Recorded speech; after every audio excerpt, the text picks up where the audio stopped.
นะครับก็จะได้มีการทอดผ้าไตรบางสกุลทอดผ้าบางสกุลแล้วก็ประกอบพิธีนะครับในการวางดอกไม้จันทร์ทุกอย่างคือเรียบร้อยแล้วเราจะได้ถวายพระตาหารเพลแด่ครูบาอาจารย์พระเจ้าพระสงฆ์นะครับหลังจากนั้นก็จะได้เคลื่อนสรีระร่างนะครับปราสาทและก็ร่างอะไรวิญญาณของนายนิพนธ์หรือว่าลุงนาตีของเฮานะครับไปสู่ชาปนสถานณวัดบ้านใหม่กระมองทองนะครับ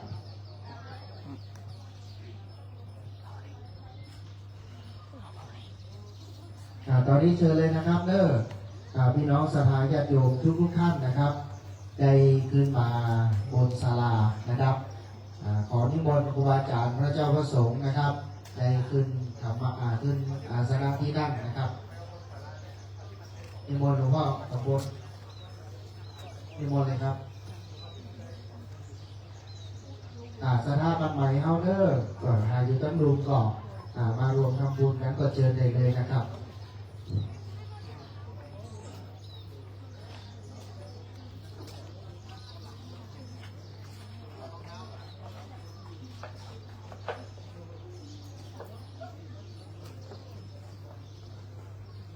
นิมนต์เลยครับ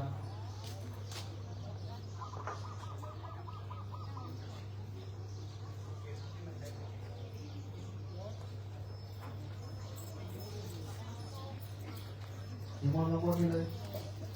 นิมนต์เลยทุกมีมาบนไปเลยใส่ไว้ด้วย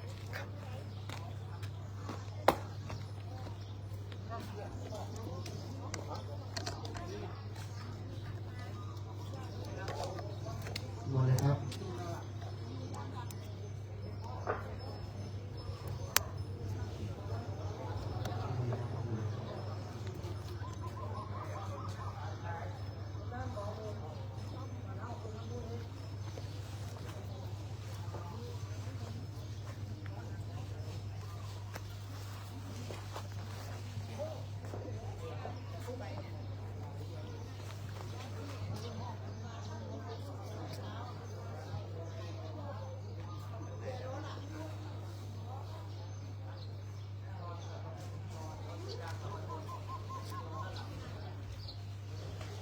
เปิดเพลงเปิดเพลง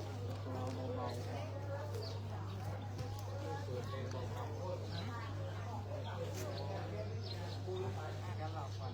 เดี๋ยวขอท่านขออำนาจขอตู่ช่วยเป็นดำเนินการเป็นพิธีกรวันนี้ท่านขออำนาจนะครับเรือนมะกอกผู้อำนวยการโรงเรียนวัดนครเจดีย์เนาะได้มานำนักเรียนมาร่วมในการทำบุญครั้งนี้นะครับเดี๋ยวขอท่านได้เป็นผู้ดำเนินรายการพิธีกรนะครับ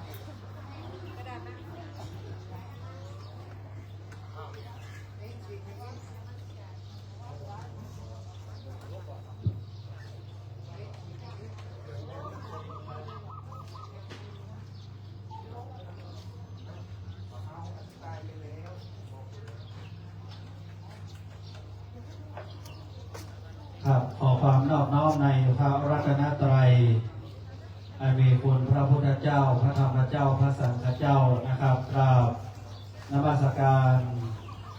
พระเถรานุเถระนะครับทุกรูปทุกคนทุกองค์ที่ได้โปรดเมตตามารับพยทานในงานชาปนกิจศพของนายนิพนธ์เรืองไทยนะครับหรือพี่นางตีนะครับซึ่งจะเอาไปด้วยวัย57 ปีนะครับซึ่งเป็นบุคคลที่อยู่วัดวาอารามเฮาตั้งแต่เก่าแต่เดิมนะครับช่วยบุกเบิกเฝ้าวัดเฝ้าวาช่วยในการบำรุงพระพุทธศาสนานะครับปลูกต้นไม้ต้นตอกสร้างกุฏินะครับช่วยแปลงวิหารหลายที่หลายตามเห็นสมควรแก่ท่านเจ้าอาวาสนะครับก็คือท่านพระครูสุธีธรรมาภิรัตน์นะครับเจ้าคณะอำเภอเมืองลำพูนนะครับธรรมยุทธนะครับเจ้าอาวาสวัดป่าราชดารามแห่งนี้นะครับตอนนี้พระสงฆ์ในวิธีนะครับที่เขาได้กราบพระราชทานนิมนต์มานะครับวันนี้ 8 รูป 8 ตนด้วยกันนะครับ ตอนนี้นะครับพร้อมแล้วพี่น้องเรานะครับที่เดินทางมาถึงเรียนเชิญเด้อนะครับเรียนเชิญขึ้นมานั่งบนหอฉันนี้ให้เต็มนะครับสักครู่หนึ่งเราก็จะได้ประกอบพิธีตามพระพุทธศาสนานะครับพี่น้องเราเพราะว่าจะเป็นพี่น้องบ้านใหม่นะครับหนองจีดีนครจีดีญาติสนิทพิสหายนะครับพ่อหลวงนะครับหมู่นึ่งนะครับท่านพี่น้องสปต.ท่านรองนายกองค์การบริหารส่วนตำบลนครจีดีนะครับผู้เฒ่าผู้แก่ตอนนี้เดินทางมาถึงแล้วเรียนเชิญตำบลเลเดอร์นะครับบนหอฉันนะครับญาติสนิทพิสหายของพี่ดาตีนนะครับเข้ามาเนอร์นะครับเข้ามาหน้าเต็มนะครับสักครู่หนึ่งเราก็จะได้เริ่มพิธีตามพระพุทธศาสนาแล้วนะครับ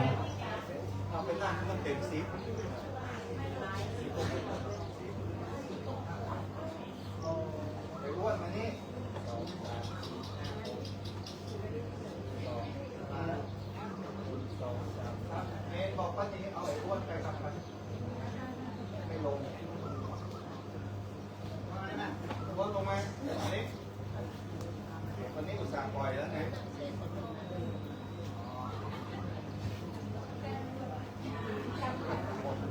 รับไปนอกนะครับ ตอนนี้เรียบร้อยแล้วนะครับรอสักครู่หนึ่งจะได้ประกอบพิธีตามพระพุทธศาสนานะครับ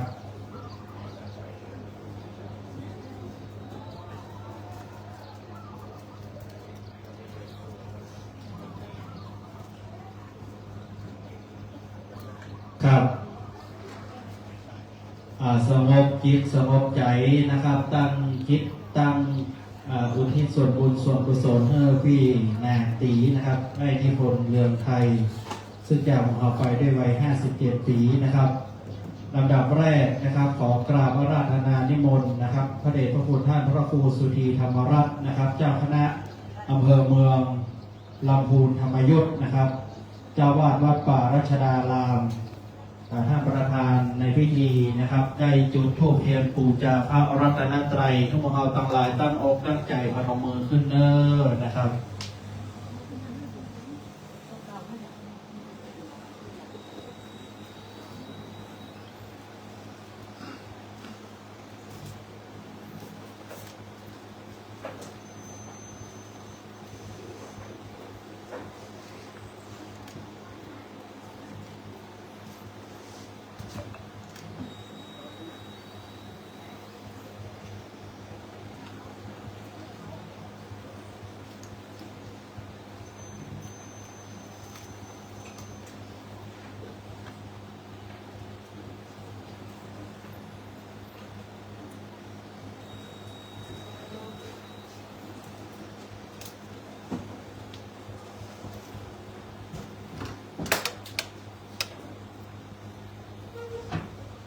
ครับลำดับต่อไปการเป็นเชิญพ่ออาจารย์มรคนายกนะครับไหว้พระอับศีลเป็นลำดับต่อไปครับ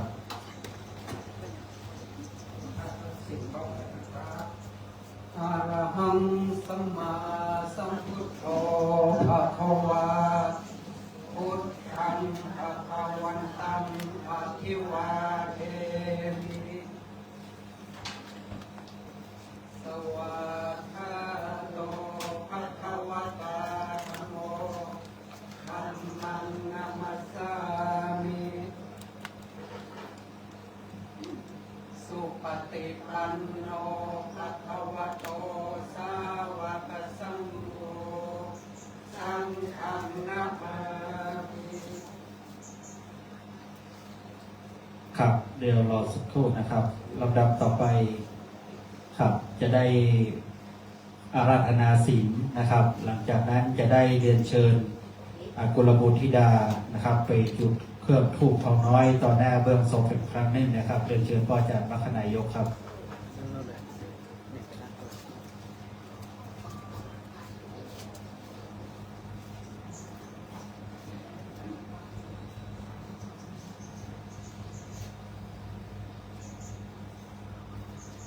มายังคันเตอิสระเนนะสหปัญญาสีลานิยาจามะ ยังปิมายังพันเตติสรณเนนะสหปัญจศีลานิยาจามะตติยังปิมายังพันเตติสรณเนนะสหปัญจศีลานิยาจามะ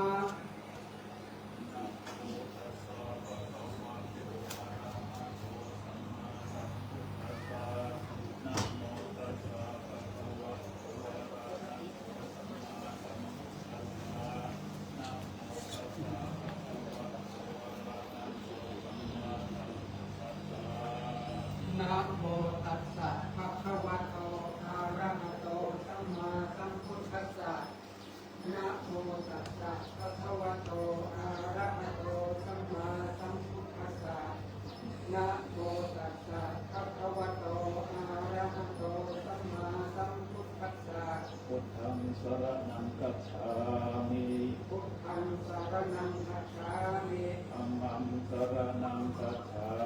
มิ ธัมมังสรณังคัจฉามิ สังฆังสรณังคัจฉามิ สังฆังสรณังคัจฉามิ ทุติยัมปิพุทธังสรณังคัจฉามิ ทุติยัมปิพุทธังสรณังคัจฉามิ ทุติยัมปิธัมมังสรณังคัจฉามิ ทุติยัมปิธัมมังสรณังคัจฉามิ ทุติยัมปิสังฆังสรณังคัจฉา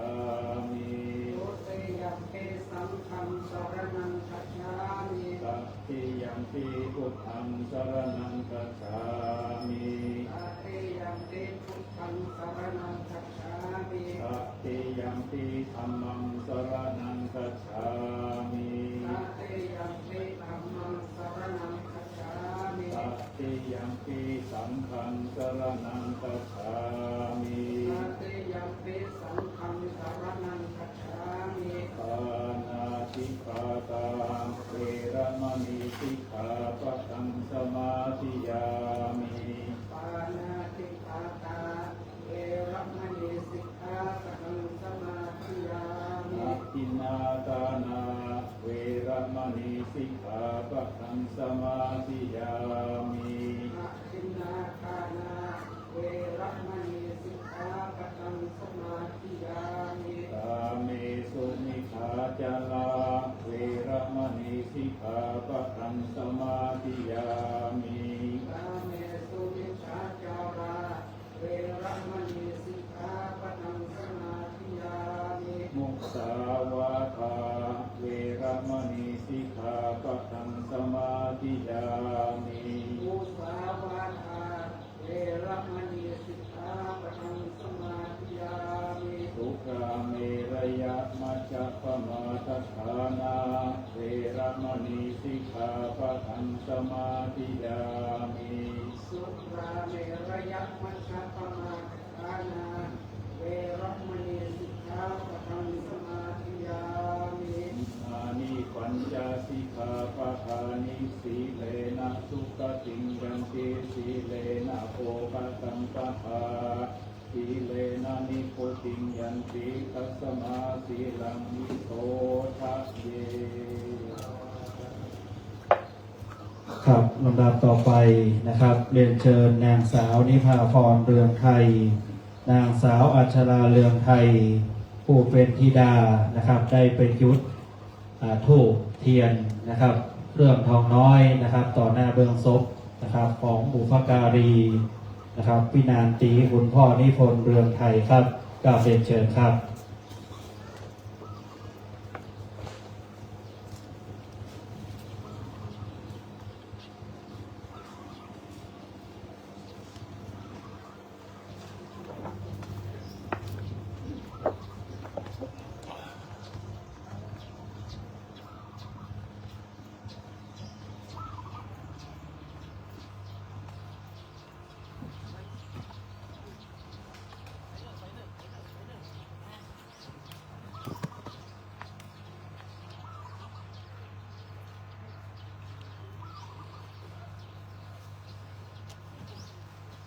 ครับตอนนี้นะครับ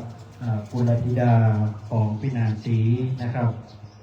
กำลังได้จุดธูป นะครับจุดเทียนเครื่องทองน้อยต่อหน้าบุพการีอันเป็นเครื่องหมายนะครับแสดงออกซึ่งความกตัญญูกตเวทิตานะครับที่จะได้ทรงสการตามข้าวของป่อนิพนธ์เรืองไทยคือสู่สุคติสัมปรายภพด้วยบุญกินบุญตามทั้งหลายนะครับที่พี่นางสีนั้นได้ทำกับวัดกับว่าได้ช่วยสร้างวัดสร้างวาวัดป่ารัชดารามแห่งนี้นะครับบัดนี้นะครับถึงเวลาที่พวกเขาทั้งหลายจะได้ตั้งอกตั้งใจนะครับได้รับฟังพระธรรมเทศนาได้รับฟังพระสงฆ์ในพิธีสวดมาติกาเป็นลำดับต่อไปครับกราบนิมนต์ครับ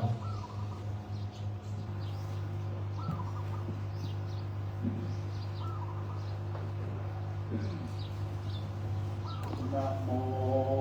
ตัสสะภะคะวะโตอะระหะโตสัมมาสัมพุทธัสสะนะโมตัสสะภะคะวะโตอะระหะโตสัมมาสัมพุทธัสสะนะโมตัสสะภะคะวะโตอะระหะโตสัมมาสัมพุทธัสสะ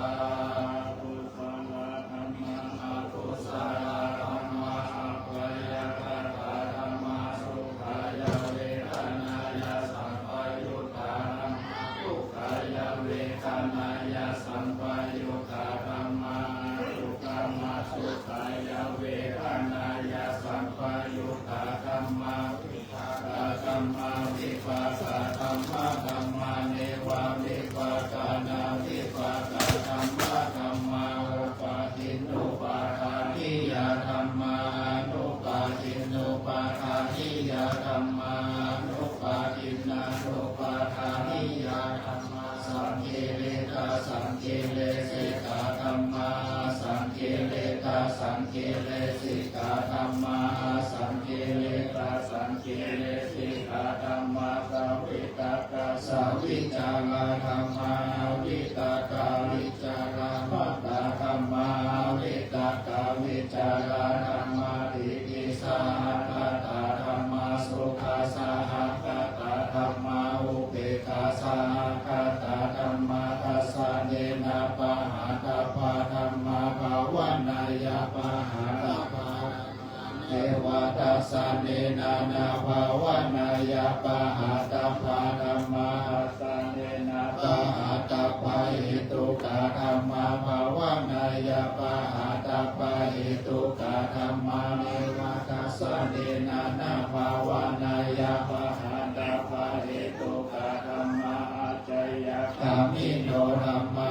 ปัจจยคามิโนธรรมะเนวจยคามิโนนาปัจจยคามิโนธรรมะเสกาธรรมะเสกาธรรมะเนวเสกานาเสกาธรรมะปริตาธรรมะมหากตาธรรมะอัปปมานาธรรมะปริตาลัมมานาธรรมะลัมมานาธรรมะลัมปมานาลัมมานาธรรมะอินาธรรมะมัชฌิมาธรรมะปานิตาธรรมะสัจจตานิยตาธรรมะสัมมาตานิยตาธรรมะนิยตาธรรมะมัคคาลัมมานาธรรมะมัคคาหิตุกาธรรมะมัคคาติปติโนธรรมะอุปันนาธรรมะนุปันนาธรรมะอุปาทิโนธรรมะอาติตาธรรมะอนาคตาธรรมะปัญจุปันนาธรรมะอาติตาลัมมานาธรรมะอนาคตาลัมมานาธรรมะปัจจุปันนาลัมมานาธรรมะจัตตาธรรมะปะหิทาธรรมะอาจัตตาปะหิทาธรรมะอาจัตตาลัมมานาธรรมะปะหิทาลัมมานาธรรมะอาจัตตาปะหิทาลัมมานาธรรมะสันนิทัสสนะสัพปติกาธรรมะอานิทัสสนะสัพปติกาธรรมะทัสสนะปฏิกาธรรมะตุปัจจโยอารัมมณปัจจโยอาทิปติปัจจโยอนันตละปัจจโยสัมมานันตละปัจจโยสหชาตปัจจโยอัญญมัญญ ปัจจยโยนิสัยปัจจยโยอุปนิสัยปัจจยโยปุเรชาตปัจจยโยปัจฉาชาตปัจจยโยอาเสวนาปัจจยโยกรรมปัจจยโยวิปากปัจจยโยอาหารปัจจยโยอินทรียปัจจยโยชานะปัจจยโยมัคคะปัจจยโยสัมปยุตตปัจจยโยวิปยุตตปัจจยโยอติปัจจยโยนัตติปัจจยโยวิกาตปัจจยโยอวิกาตปัจจยโย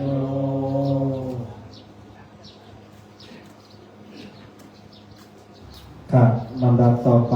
นะครับ จะได้วางผ้าบางสกุลก่อนนะครับครับลำดับแรกนะครับ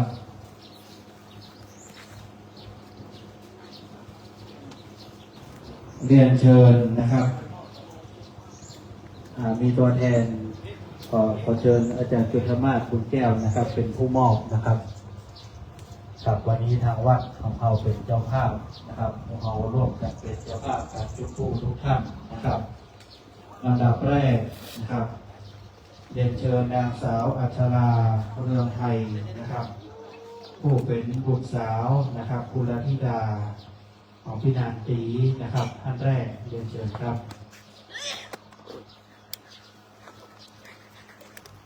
ท่านที่สองนะครับกราบเรียนเชิญนางสาวนิพาพรนะครับเรืองไทยนะครับผู้เป็นกุลธิดา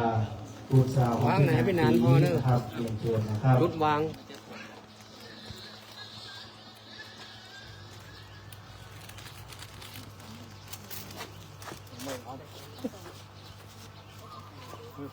ครับลำดับต่อไปนะครับเรียนเชิญนางสาวรัชนีนะครับดาวเรืองนะครับผู้เป็นพี่สาวของพี่นางตีนะครับเรียนเชิญครับ ตามไปเลยตรงนี้เดี๋ยวมีคนบอกไปเลยเดินไปเลย ครับลำดับต่อไปนะครับเรียนเชิญกราบนิมนต์สามเณรคงพันธ์อินเหลียงนะครับผู้เป็นน้องชายนะครับกราบนิมนต์ครับ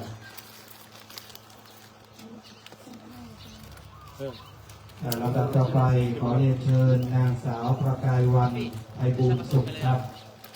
คนไปนู่นเลยครับรอพระพูดยังไงมา1 2 3 4 5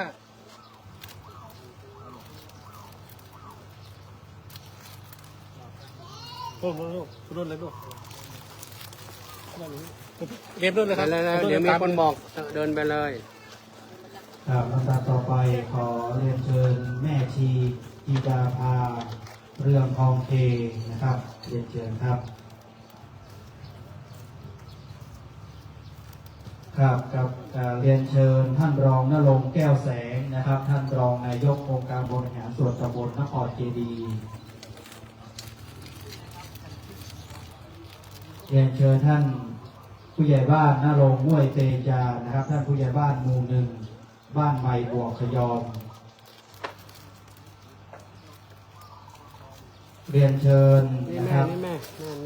คุณณภัสกิมเลี้ยงนะครับผู้เป็นญาติของพี่นางตีนะครับเรียนเชิญนะครับนางประภาพัฒน์จงสถาพรทิพย์นะครับผู้เป็นอานะครับเรียนเชิญครับ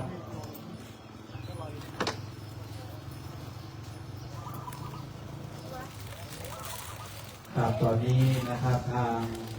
แขกผู้มีเกียรตินะครับและญาติกาพี่น้องนะครับได้วางผ้าบางสุกุลนะครับสักครู่หนึ่งนะครับถ้าเรียบร้อยแล้ว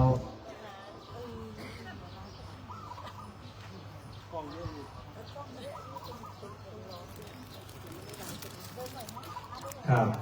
จะได้กราบพระราชนาพระสงฆ์ในพิธีนะครับจำนวน5 รูปนะครับในจำนวนชุดที่1นะครับขอกราบนะครับนิมนต์พระเดชพระคุณหลวงพ่อท่านพระครูวิบูลย์ชุตการครับรูปที่1นะครับแล้วก็พระในพิธีสงฆ์อีก4 รูปนะครับเป็นองค์พิจารณาผ้าบางสกุลในชุดที่1นะครับรวมทั้งหมด5 รูปนะครับของการไหว้สังครับ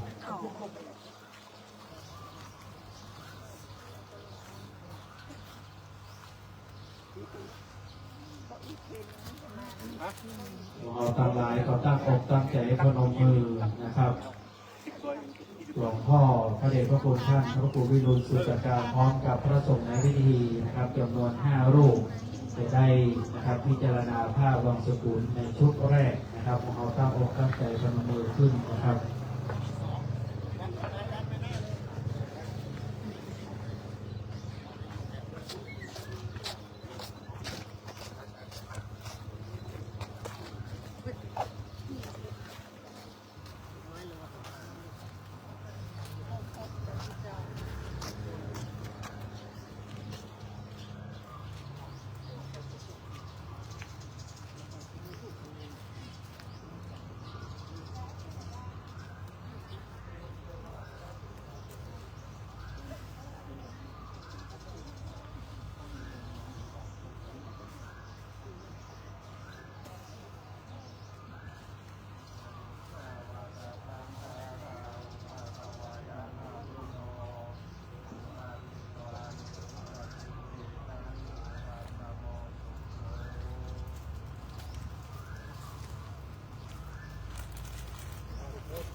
ครับกราบขอบพระคุณในความเมตตาของพระเดชพระคุณท่านพระครูสุจการเจ้าคณะตำบลนครเจดีย์นะครับพร้อมพระเถรานุเถระพระสงฆ์ในพิธีจำนวน5 รูปนะครับที่ได้โปรดเมตตาพิจารณาผ้าบางสกุลผ้าไตรบางสกุลนะครับขอบคุณแก่ผู้มีเกียรติทุกท่านในชุดที่1นะครับครับลำดับต่อไปนะครับจะขอกราบเรียนเชิญนะครับแขกผู้มีเกียรติจะมีรายชื่อนะครับลำดับต่อไปนี้นะครับเป็นผู้วางผ้าในชุดที่2นะครับเรียนเชิญท่านอาจารย์นิพันธ์จันหลวงนะครับเรียนเชิญท่านทองคูณราชปทุมนะครับกราบเรียนเชิญคุณโสภาทัพทิมนะครับ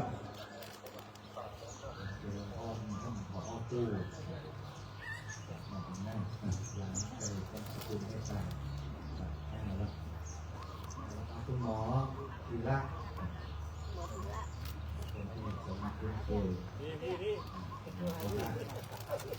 ไปรับผ้าถ้าไปอยู่ตรงไหนในยุคอาสาอาจารย์การแล้วก็วิทยาแค่รวมมีมาเพิ่ม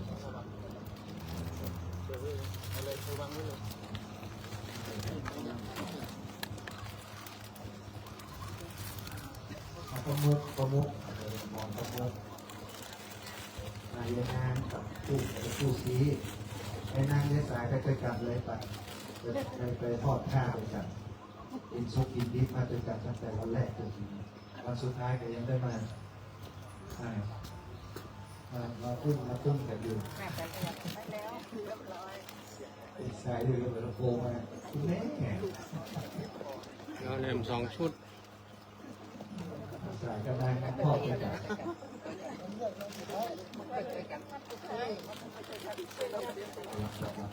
ถ้าขาดก่อนไปลุกกัน ไปเลย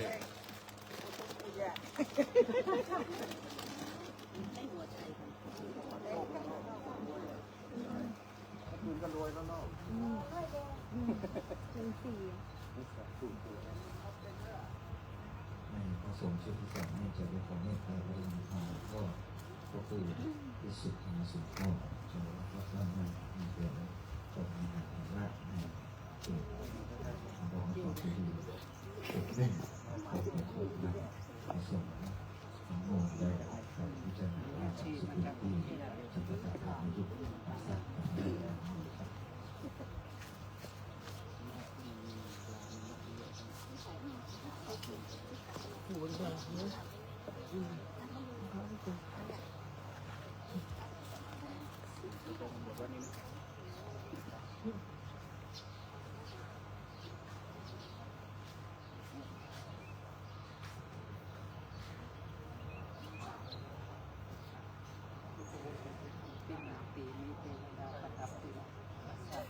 ดูหน้าเทวดาสวยสีนี่นะ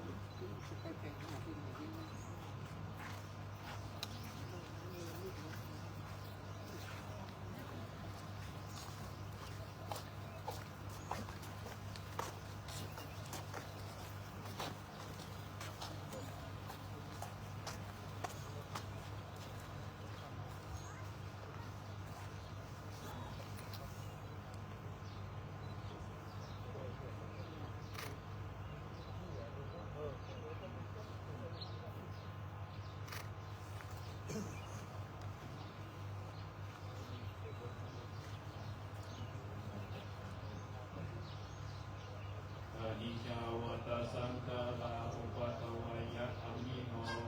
โอภะคิโตอนิโรชันติเตสัมรูปะสัมโมสุโธ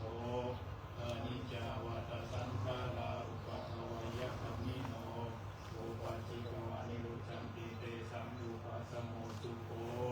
อนิจจาวัตสังขาราอุปาทวายะธรรมิโน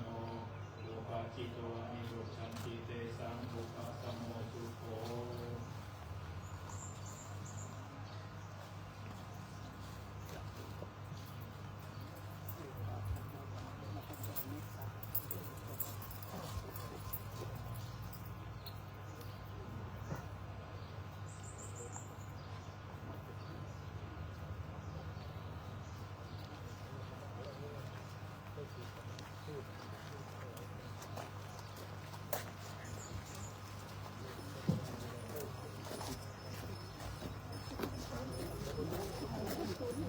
เที่ยวจ้าแล้วก็น้อยหน้าเมนเลยหน้าเมนเลยพูดแบบนี้มันที่เขาไว้ที่เธอต้องขึ้นแล้วคิดแล้ว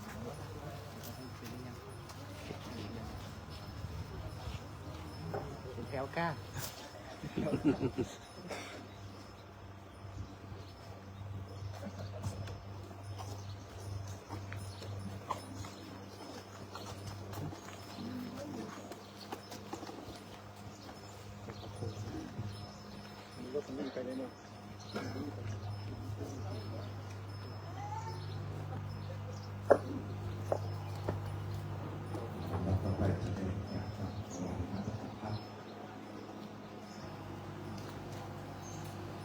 นะโมตัสสะภะคะวะโตอะระหะโตสัมมาสัมพุทธัสสะ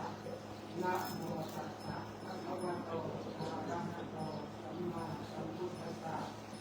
นะโมตัสสะภะคะวะโตอะระหะโตสัมมาสัมพุทธัสสะอิมานิมายังคันเตมะตะตะคัตตานิสัพพวิวารานิทิฏฐุสังคัสสะโอโนชยามะสาธุโนพันเตทิฏฐุสังโฆอิมานิมัตตะพัตตานิสัพพวิวารานิปฏิปัญหาตุมัตตะกัสสะเทวะอัมหากัญจทีฆะทัตตังหิตายะสุขายะข้าแต่พระสงฆ์ผู้เจริญข้าพระเจ้าทั้งหลายขอน้อมถวายมัตตะภัตตาหารกับทั้งบริวารทั้งหลายเหล่านี้แด่พระภิกษุสงฆ์ขอพระภิกษุสงฆ์จงรับมัตตะภัตตาหารกับทั้งบริวารทั้งหลายเหล่านี้ของข้าพเจ้าทั้งหลายเพื่อประโยชน์และความสุขแก่นายนิพนธ์ลืมไทยที่ได้ร่วงลับไปแล้วและแก่ข้าพเจ้าทั้งหลายซึ่งการนานเกิน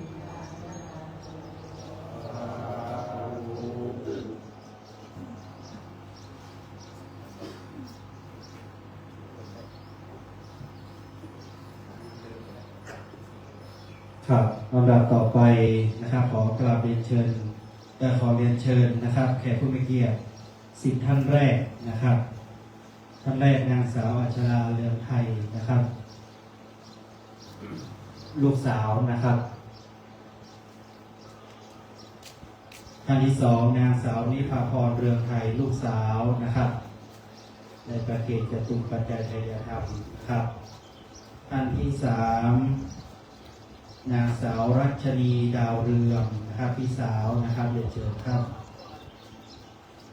ลำดับที่สี่กับนิมนต์สามเณรคงพันธ์กิมเหลียงนะครับน้องชายนะครับท่านที่ห้านะครับเรียนเชิญนางสาวประกายวันไพบูลย์สุขนะครับท่านที่หกนะครับเรียนเชิญแม่ชีจิตดาภาเรืองทองเค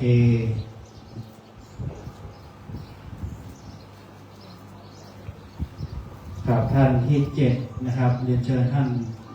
รองณรงค์แก้วแสงรองนายกองค์การบริหารส่วนตำบลนครเจดีย์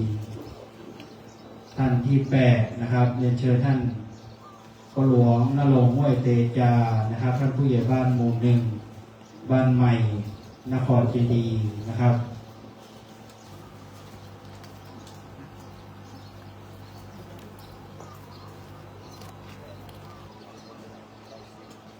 ครับเรียนเชิญคุณณภัทรจิงหลีย้ำนะครับตัวแทนของญาตินะครับ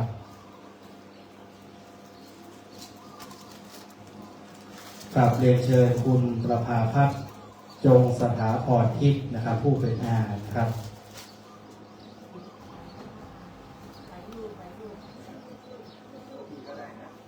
กับ10 กว่ารูปนะครับ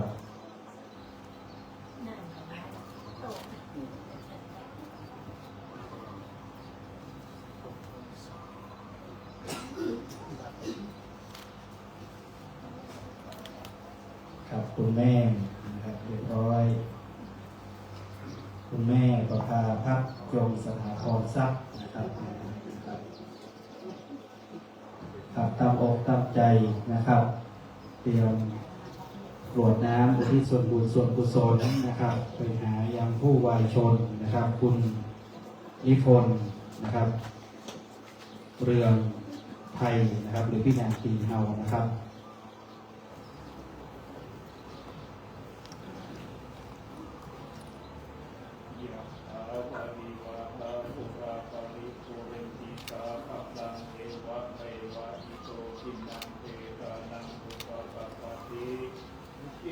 ตังปฏิตังตุมหังคิปะเมวะสมิจจตุสัพเพปุเรนตุสังกัปปะจันโทปนระโสยะถามณิโชติระโสยะถาราคุติโยวิวัชชันตุสัพพะโรโควินาศตุมาเตภวัตวันตรายโยสุขีติกายุโก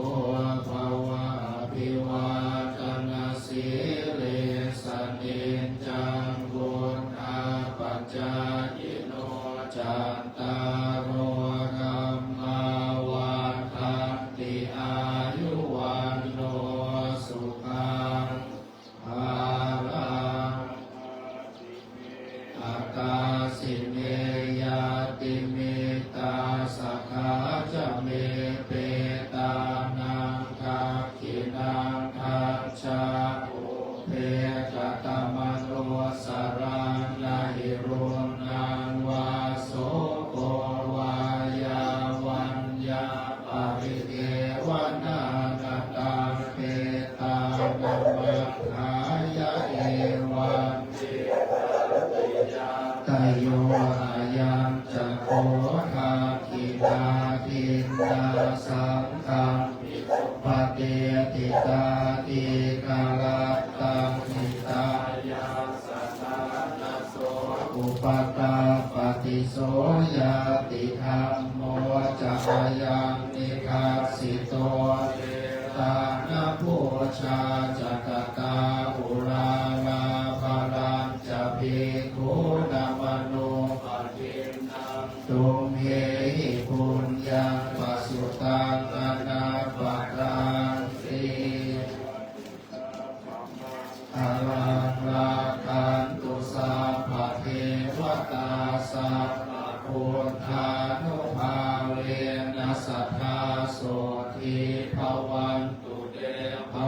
ตุสัพพมังคลังรักขันตุสัพพเท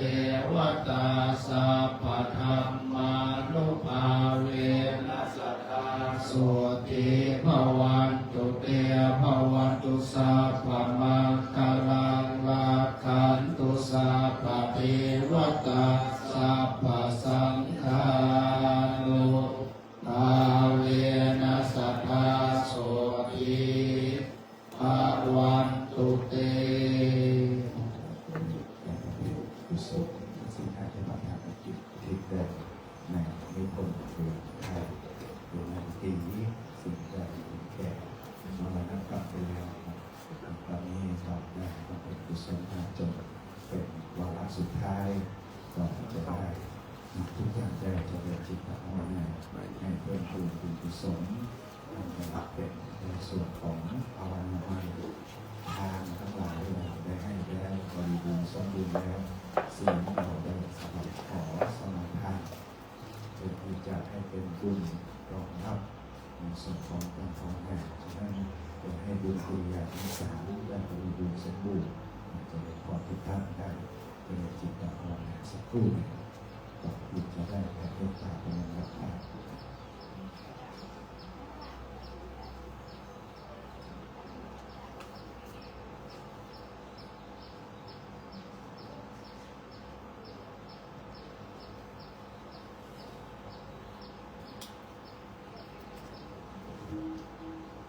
สมควรแก่เวลา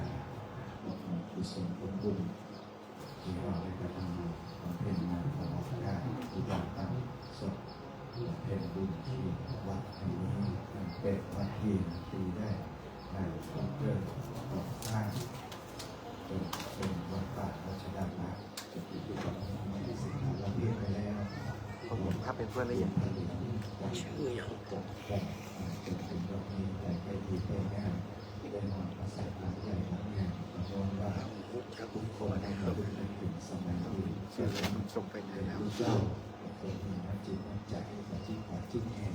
เป็นคนมีอัธยาศัยในวันสุดท้ายของมองการส่งสกัดตั้งชาติเป็นสุดท้ายในวันนี้เราจะต้องมีกุศลผลบุญทั้งหลายไปคิดไปอย่างจิตวิญญาณมันปีจะทราบได้อย่างไรวิธีวิเศษของใดจงได้ทั้งเมื่อทั้งหน้าเป็นที่บักสุขได้เป็นที่ปัจจสุขที่เป็นสมบัติได้สิ่งใดพบเรื่องในสิ่งไปตั้งใจแผ่เมตตาพวงข้าสำรวมจิตน้อมอุทิศแผ่เมตตาแก่สามตัวโลกาบังดามีชีวิตครองสัตว์ทั้งหลายอย่าผูกเวรคิดเกี่ยวเกณฑ์ตอบสนองสัตว์ทั้งหลายอย่าคิดปองจิตคุณทองเบียดเบียนกัน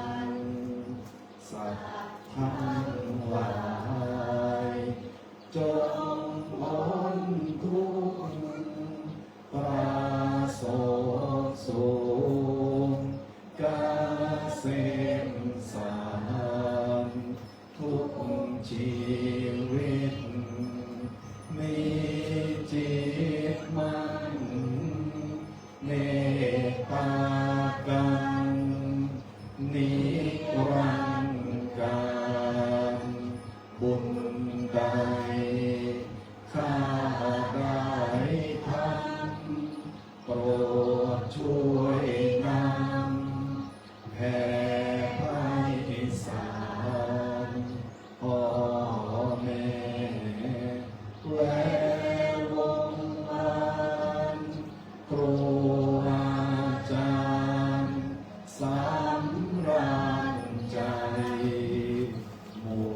ติปันโน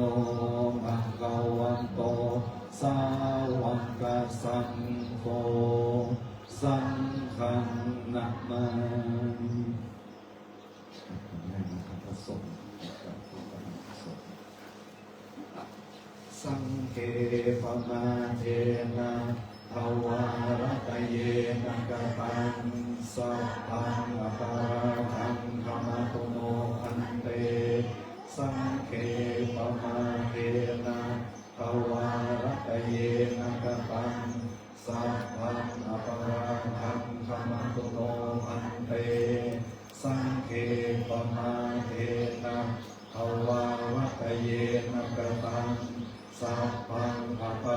ทังธรรมตุโนอันเต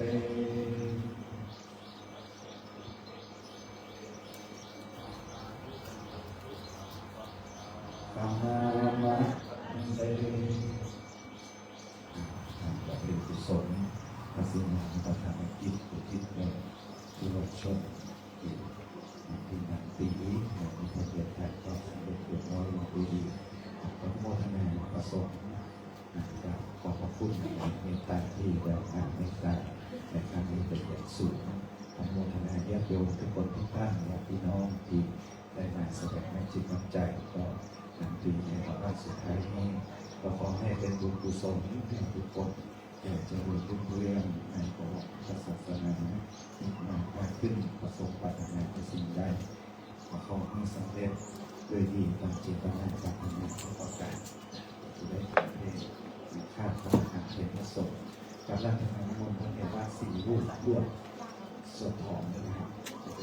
ทีเดียวไปเลยสี่รูปเลยในตาของรูปประสาทเดียวชันเทียนแล้วมาโยมพระประธานกำลังแล้วก็ที่มองจะได้เชิญสรีระตั้งสังขารของนางตีเป็นผมที่ตั้งในของว่าสถานที่ที่ได้ที่ไว้ในการที่จะเป็นส่วนในวันนี้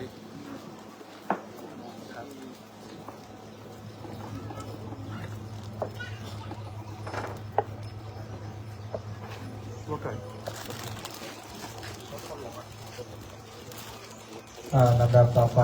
นะครับจะได้สวดถอนนะครับสตวงลงถึง4แก่งเนอร์นะครับจุดเปลี่ยนให้เรียบร้อยตามจริตล้านนาตามเก่าตามเดิมเราจะได้สวดพิตะดวงวิญญาณของพี่นาตีนะครับจะได้เคลื่อนย้ายออกจากเคหสถานจากวัดวาอารามเพื่อไปบ้านหลังสุดท้ายไปทำพิธีชาปนกิจศพเป็นลำดับต่อไปนะครับอยู่ตำบลนั่งกันนิ่งๆกันเด้อพนมมือขึ้นเด้อตอนนี้พระสงฆ์ในพิธีกำลังสวดถอนนะครับ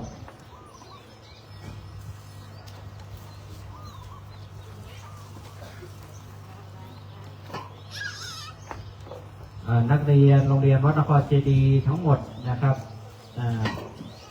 ผู้ชายผู้หญิงไปรออยู่ด้านหน้าเดี๋ยวพระอาจารย์จะได้มอบทุนการศึกษาให้นะครับผู้ชายผู้หญิงนะครับที่จะไปเรียนต่อทางโรงเรียนวชิรปราสาทโรงเรียนธรรมสาธิตนะครับส่วนบุญจะทำเดี๋ยวพระอาจารย์จะได้มอบทุนการศึกษานะครับไปรออยู่ด้านหน้าเลยลูกขับกับไวสานะครับพระเทรานุเทระประสงค์ในพิธีนะครับหมู่เฮาทั้งหลายนั้นจะได้ถวายภัตตาหารเพล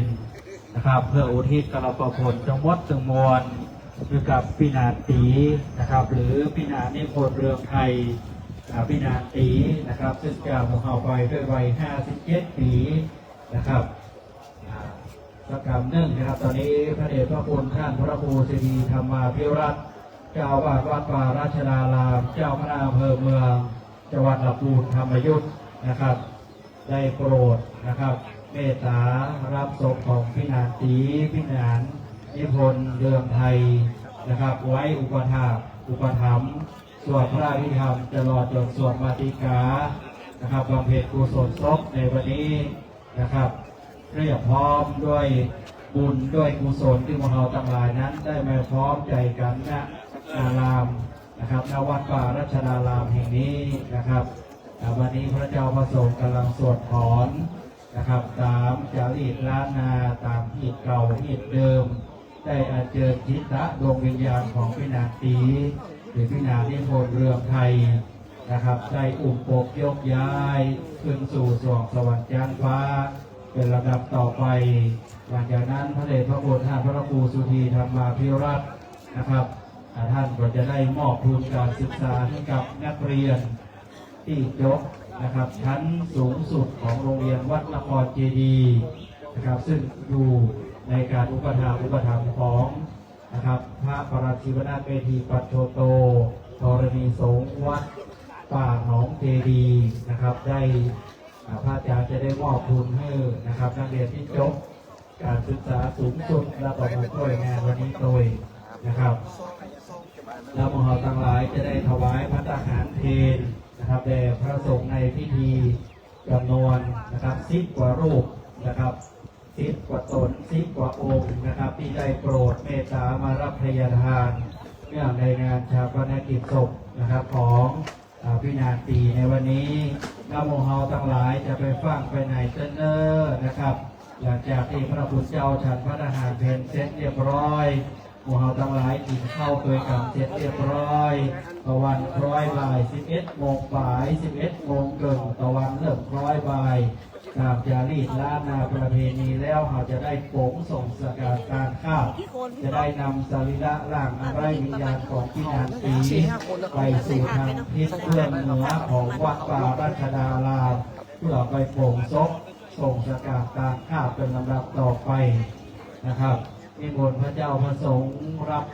พระทหารเพลนะครับนิมนต์ครับตอนนี้ท่านพระอาจารย์นะครับท่านพระเดชพระคุณท่านพระครูสุธีธรรมาภิรัตน์เจ้าอาวาสวัดป่ารัชดารามเจ้าคณะอำเภอเมืองจังหวัดลำพูนธรรมยุทธนะครับก็จะได้มอบทุนการศึกษาให้กับน้องๆนักเรียนนะครับแล้วก็จะได้ถ่ายภาพเก็บไว้เป็นที่ระลึกนะครับครั้งหนึ่งนะครับน้องๆได้มาช่วยงานแล้วก็จบการศึกษาระดับสูงสุดนะครับในโรงเรียนเดิมชื่อว่าโรงเรียนวัดหนองเจดีย์สามัคคีสาธิตนะครับเพราะเดิมเดชพระคุณท่านเจ้าคุณพระโสพลวชิราธรรมบุตรวาสีนวลได้สร้างโรงเรียนวัดหนองเจดีย์โรงเรียนวัดชิระป่าซางและโรงเรียนธรรมศาสตร์ที่ศึกษาแล้วก็สร้างโรงพยาบาลป่าซางไว้นะครับสร้างความเจริญรุ่งเรืองเมื่อกับนครธริทูลชัยด้วยพระเถรามหาเถรทั้งหลายนะครับต้องกราบขอบพระคุณในความเมตตาของพระเดชพระคุณท่านพระครูสุธีธรรมาภิรัตน์นะครับเจ้าวัดวัดป่ารัชดารามกราบไหว้สานิมนต์นะครับพระเถรานุเถระพระสงฆ์องค์เนรนะครับทุกรูปทุกตนทุกองค์นะครับได้โปรดเมตตารับพระทหารเพลนะครับด้านบนหอฉันเลยนะครับเด้อนะครับส่วนสำหรับพี่น้องคณะสัตยาติโยมทั้งหลายนะครับไปที่บริเวณโรงทานได้เด้อผมเข้าน้ำเข้าตอนไปกันนะครับประมาณเวลา11 โมงสาย 11 โมงเกินประมาณเกือบชั่วโมงเราจะได้ช่วยกันจับช่วยกันลากช่วยกันจูงนะครับอย่างสรีระร่างและวิญญาณของพี่นาตีนะครับไปด้านที่เหนือของวัดนะครับเพื่อไปส่งสการการข้าเป็นลำดับต่อไปนะครับ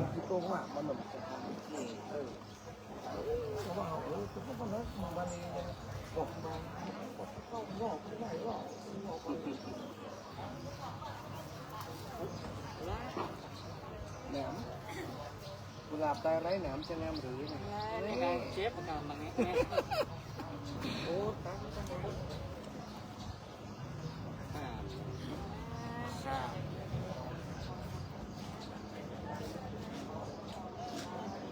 ไปได้จะดีจัง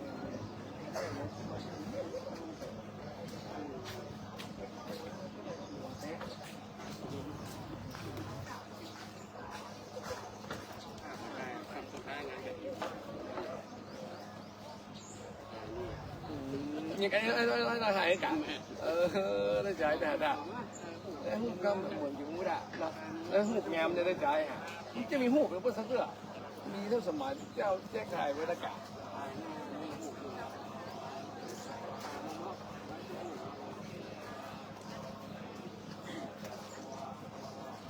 หานี่นี่กับนี้มีข้าวกินปลามันจะก็